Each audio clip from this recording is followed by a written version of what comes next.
Olá, que a graça de Cristo esteja mais uma vez com você. Estamos prontos de avançarmos aqui no nosso conhecimento da palavra, sendo guiados aqui pela lição. Obrigado porque você está aí comigo todos os dias. Se ainda não é inscrito ou inscrito no nosso canal, não se esqueça de se inscrever e ao final de deixar o seu gostei ou o seu não gostei também. Teste divino.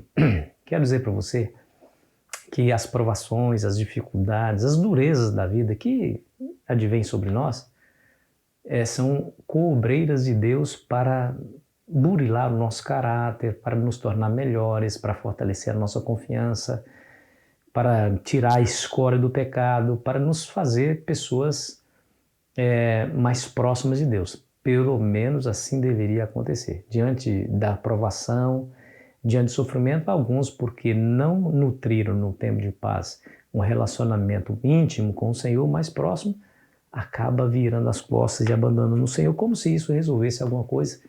Pelo contrário, só prejudica e aprofunda a crise. Nós vamos ver isso hoje. Você se lembra daquela história lá nas terras de Meribá? O povo estava no deserto e aí foi levado por Deus através daquela nuvem que ia adiante, o povo seguia a nuvem. Eles foram levados ao deserto de Sin, na terra de Meribá, e ali você se lembra que não havia água. O povo murmurou contra Moisés e disse: por que não nos deixaste lá no Egito, nos trouxeste aqui para esse deserto para nos matares de sede a nós e nossos rebanhos?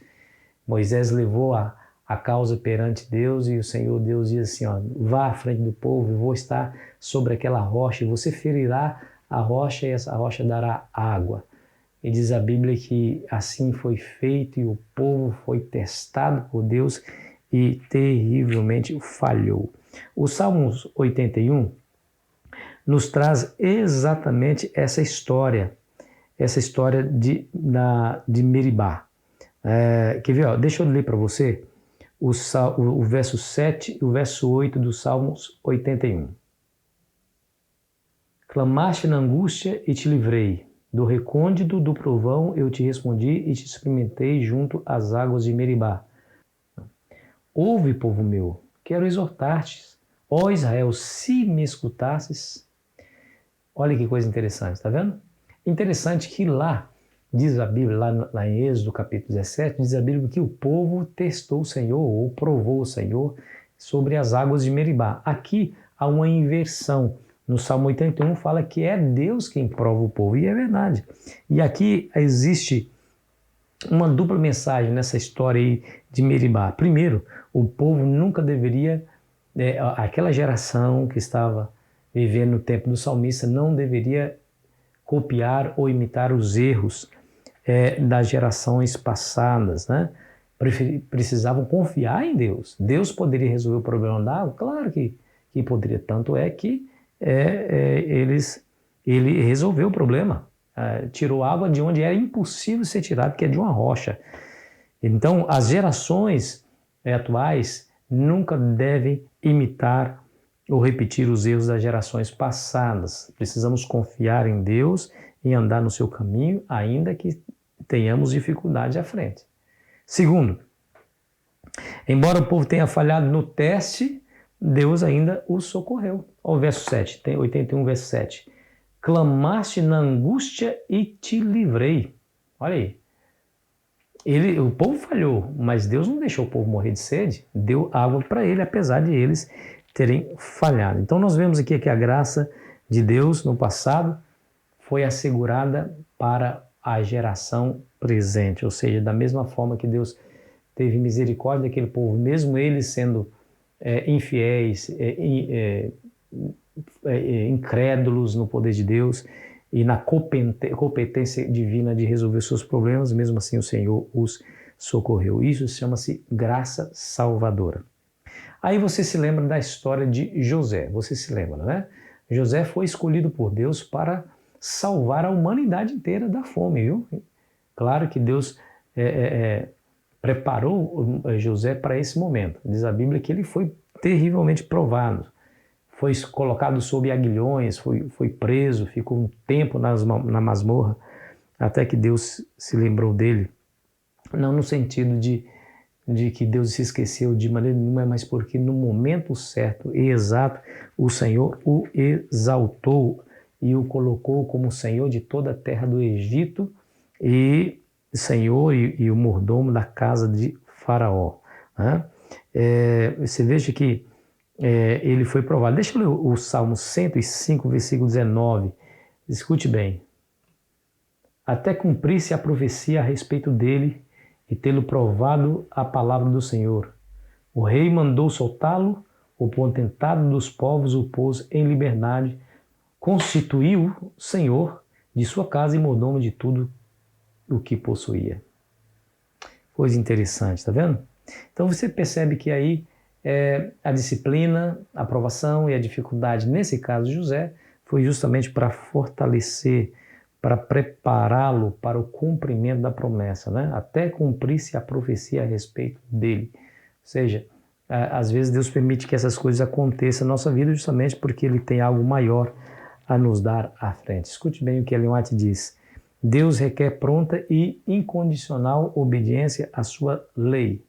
Os homens, porém, estão adormecidos, paralisados pelo engano de Satanás, que sugere desculpas e subterfúgios e lhes vence os escrúpulos, dizendo, como dissera a Eva no jardim, é certo que não morrereis.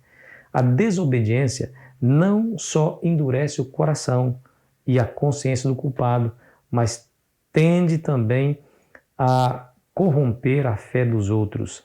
Aquilo que a princípio se lhe afigurava muito errado, gradualmente perde seu aspecto por estar constantemente perante a pessoa, até que finalmente ela duvida de que seja de fato pecado e cai inconscientemente no mesmo erro.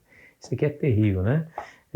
Lá no Salmos 81, quando nós vimos sobre a história do povo de Deus em Meribá, ali ele vai nos dizer que nós não deveremos fazer a mesma coisa e vai dizer que nós não deveremos endurecer o nosso coração. A desobediência leva ao endurecimento do coração. E nessas palavras de Ellen White nós percebemos claramente isso. Esse é um efeito, uma consequência imediata e inevitável daquele que vive em desobediência a Deus e a sua palavra. Isso vai tornando o coração mais duro acerca daquilo que se deve fazer, do direito, do dever. Isso é um tremendo engodo, um tremendo laço, desobedecer a Deus. Isso é um tremendo laço. Pode nos levar a uma condição de torpor mental, insensibilidade uma sensibilidade tal que mesmo cometendo tais pecados, não teremos mais a consciência ferida, a sensibilidade de achar que aquilo de fato é errado, a ponto de chegarmos a continuar na prática do pecado e achar que aquele ali está certo, está correto. Esse é um perigo que eu e você estamos submetidos. Podemos chegar a esse nível se acostumarmos com a desobediência. Não faça como o povo em Meribá. Mesmo tendo visto o milagre do Mar Vermelho, eles duvidaram de que Deus poderia saciar a sua sede naquele deserto. E eles desobedeceram. Aí a Bíblia fala assim, não endureça o vosso coração como eles endureceram. A desobediência nos leva a esse nível. E eu gostaria que você e eu, que nós nunca experimentássemos esse tipo de condição moral e espiritual. E aí, você tem percebido isso na sua própria vida, de como o pecado endurece o coração? Nós devemos correr imediatamente para a cruz do Calvário, porque ali nós encontramos o poder para obediência. Não se esqueça das palavras de Paulo, tudo posso naquele que me fortalece. E quem é aquele que nos fortalece? É Jesus. Corra para Ele. Pastor, eu realmente estou endurecido, porque o pecado que eu sei que é errado, eu continuo praticando. E eu queria tanto vencer esse pecado, eu queria tanto que ele não existisse mais na minha vida. Corra para a cruz. Vá para Jesus. Fale para Ele isso que está no seu coração. Diga para Ele, Senhor, me faça forte o suficiente para que eu tenha poder moral e espiritual de dizer não à tentação e fazer somente a Tua vontade. Senhor, meu coração endureceu por causa da constante desobediência. Amolece novamente meu coração, Senhor, e limpa-o. Na verdade, recrie o meu coração de maneira que ele seja naturalmente inclinado a fazer a Sua vontade. Essa é uma oração que Deus aprecia e Ele atenderá segundo a Sua vontade. Vamos orar. Pai querido, é isso que nós precisamos, é disso que nós precisamos. Senhor, nos ajude a ter um coração que seja inclinado a Te obedecer. Nos ajude, Senhor, purifica a nossa alma, nosso pensamento, o nosso coração de maneira que tenhamos prazer na obediência. E assim, Senhor, estaremos cada dia mais sendo recriados à Sua própria imagem e semelhança. Nos ajude para tal, em nome de Jesus. Amém. Foi muito bom estar com você, querido amigo, querida amiga. Amanhã continuaremos aqui a nossa jornada e eu fico aqui esperando você ansiosamente. Aproveite bem o seu dia.